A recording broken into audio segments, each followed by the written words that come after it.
நான் எந்த நிலை என்றாலும் என்னை விட்டு போகாமல் நிற்பதெல்லாம் அழகு.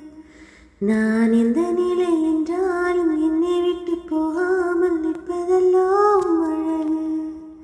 விட்டு கொடுக்காத பேரழகு. உயர்மலையோ சமவெளியோ இரண்டிலும்